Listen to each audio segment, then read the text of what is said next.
The 5 most overrated.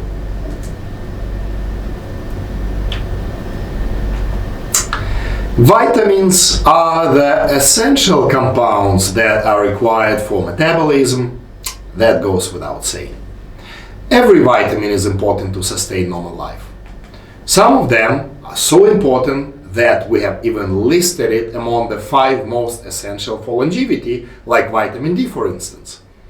But at the same time, it is a challenge to find the more overrated product on the entire healthcare market than multivitamins.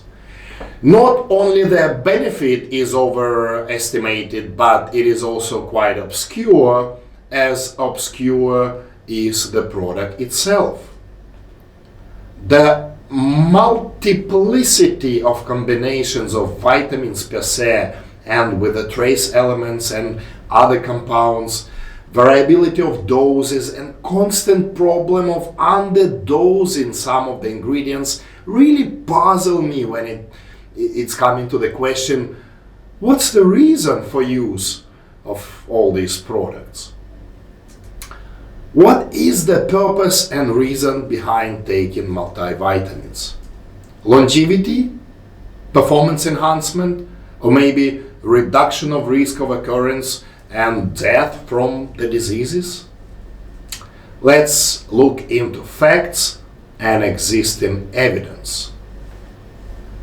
The assessment of risk of cardiovascular disease and all-cause mortality failed to demonstrate any risk reduction from the multivitamin supplementation in the Canadian study from the University of Toronto.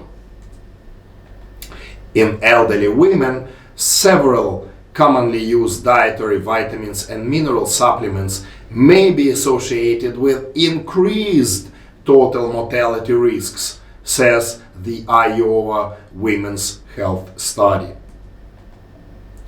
The leading causes of death are heart disease and cancer. Perhaps multivitamins could contribute to reduction of mortality from these illnesses. A Johns Hopkins University study has found that multivitamins did not reduce the rate of neither heart disease nor cancer.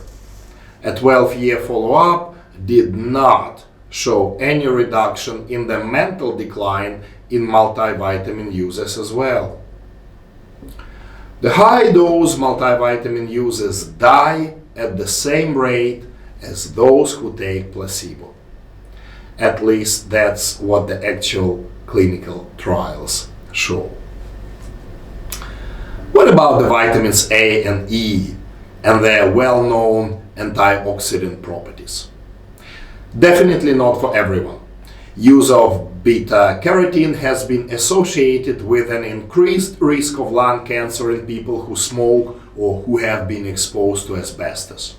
A study involving 29,000 male smokers found an 18% increase in lung cancer in the group receiving 20 mg of vitamin A per day for up to 5 to 8 years, while another study found a 28% increased occurrence of lung cancer in people with a history of smoking and asbestos exposure. Apart from these studies, few meta-analysis reports have indicated an association of supplement 20 to 96 mg per day plus vitamin E with increased occurrence of bowel adenoma. Supplementing vitamin A in those 25 to 75 mg a day with association with bowel, bladder, prostate, head and neck cancers.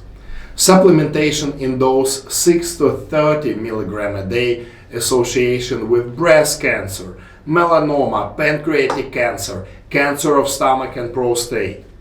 Remarkably, eating foods that are rich in vitamin A reduce the risk of cancers of breast, bladder, esophagus and uterine cancers. So get all the benefits of vitamins A and E as well as the majority of other vitamins from the food. Eat healthy, diverse, nutritiously rich food, and in case if there is an increased demand or a specific therapeutic benefit from the specific treatment protocol that includes specific vitamin, use that specific compound in adequate and clinically appropriate dose for a period of time that is proven safe and effective. Next on the list are mass gainers and fat burners. Opposite to the existing opinion, or rather an urban myth, that there are magic pills consuming which you can either lose fat fast or easy or gain muscle quick and easy, such pills do not exist. The majority of the mass gainers are just not the best quality whey protein powders, which are diluted or cut with carbs, sugar of different origin. Those who don't eat clean and love to throw in mass gainers are more likely to gain unwanted fat and not only muscles. In a way, a consumer ends up paying for a much lesser ratio of protein in these products. You have to put more scoops of powder in order to get the same amount of protein as if in a regular whey protein. Instead, use the regular protein powder, and for the pre or post-workout shakes, add 5 to 8 grams of creatine and a teaspoon or 2 of glucose powder, and you have perfect anabolic and performance enhancement cocktail. A cheaper, smarter, and more effective alternative to mass gainers. Fat burners are not for those who has fat, or at least any noticeable amount of fat. Fat burners are not for people who have the obesity problem, not for those who struggle to get rid of the tummy. Fat burners are for those who are getting shredded. And for those who does not know what shredded means, so if you target weight loss and fat reduction, you should know the great secret formula of the fat loss. Knowing this secret formula, you can start losing fat this very day, and you can lose as much fat as you want and as fast as you want. I'm going to tell you this right now, this great secret formula how to lose fat. So take your pencil, paper, settle down comfortably in front of your screens and write it down.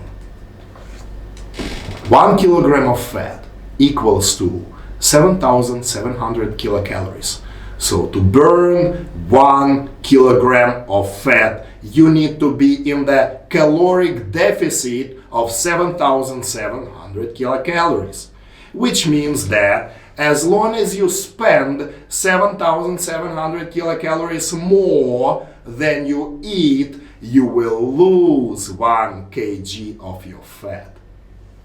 The bottom line is, diet and exercise is the only recipe for the healthy fat loss.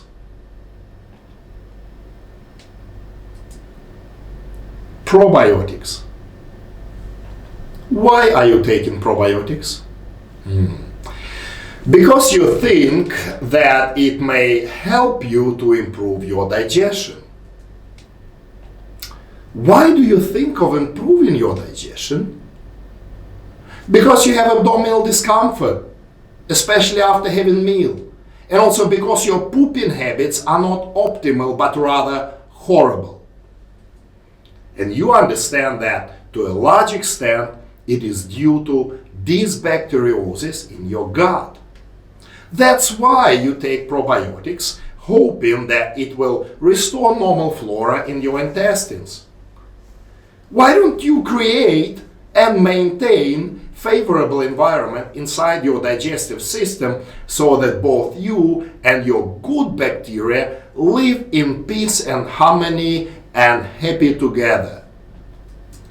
Eat fiber, eat vegetables, stop eating processed food. It does not have fiber at all. Stop eating fast food and junk. Stop taking sugar and syrups and sweets. They make you inflamed, they make you weak, and they kill a good bacteria inside your gut.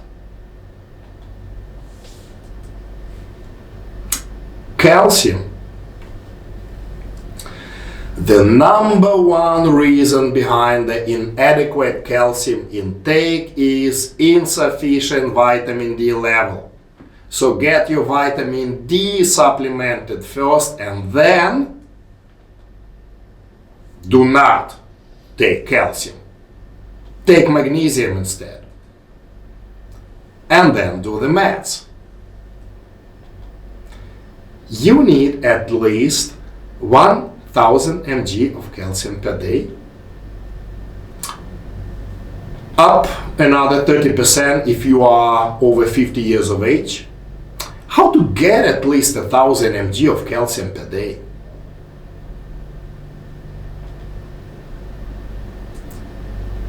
A glass of milk contains 30% of daily calcium requirement.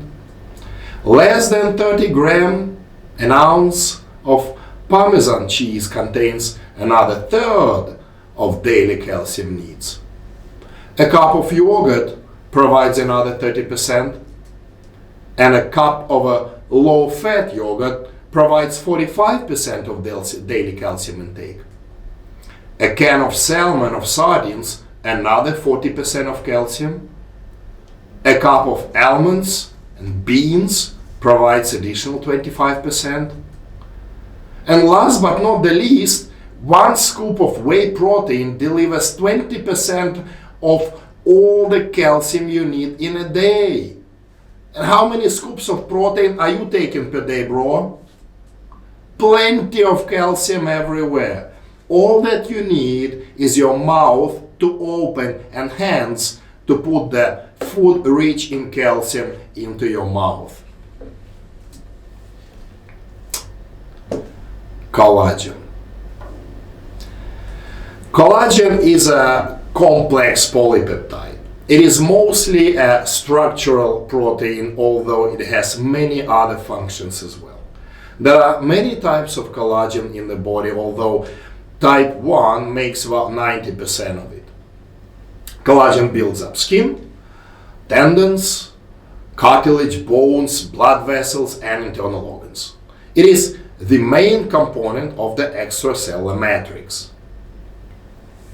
Collagen is a large-sized protein with molecular weight more than 300 kilodalton, solid and insoluble in water, consisting of sequence of hundreds of amino acids, most of which are glycine, proline, hydroxyproline, and lysine.